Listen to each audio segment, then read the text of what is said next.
À Salem, dans l'île de Montserrat, la vie se poursuit depuis que le volcan La Soufrière s'est réveillé en juin dernier après 2 ans d'inactivité. Ce matin, il y a eu des émissions de cendres et une avalanche de roches incandescentes. Depuis 10 jours, le volcan est actif à toutes les 9 ou 12 heures.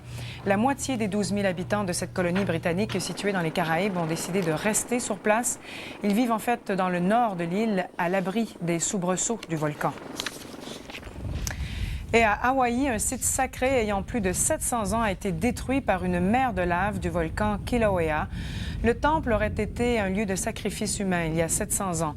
La lave a même recouvert des routes, mais les autorités affirment que les quelques maisons qui sont encore en place ne sont pas menacées.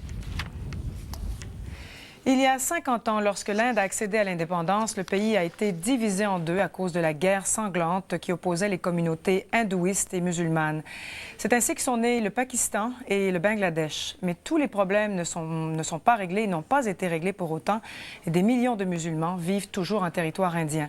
Cette importante communauté, qui représente aujourd'hui plus de 100 millions de personnes, vit très mal cette séparation avec le Pakistan voisin.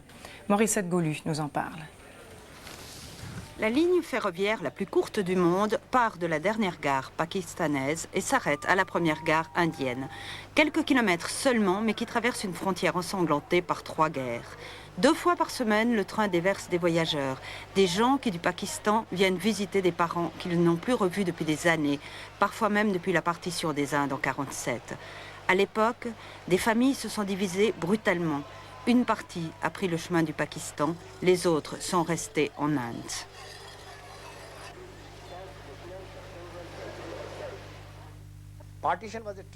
La partition a été une tragédie parce qu'elle a coupé en deux la communauté.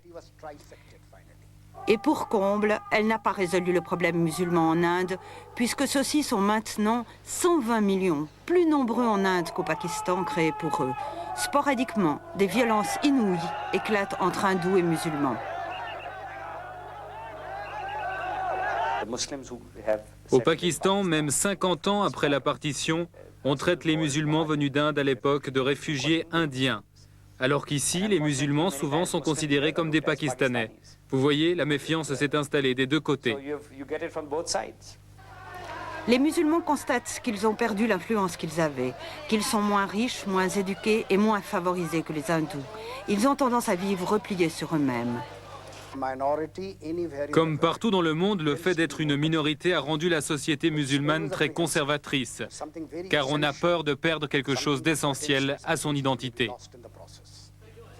Nasiruddin a le caractère aussi suave que les douceurs qu'il vend à ses frères musulmans. Pour lui, ce sont les politiciens qui dressent les religions les unes contre les autres et obligent les gens à devenir violents. Cela a pris beaucoup de temps, dit-il, de normaliser les relations entre hindous et musulmans. Mais à la fin du jour, il n'y a plus de haine dans le cœur de personne. En terminant, les Backstreet Boys, ce groupe de jeunes musiciens américains qui soulèvent littéralement la folie, ont déclenché une fois de plus la frénésie aujourd'hui lors du lancement de leur nouvel album.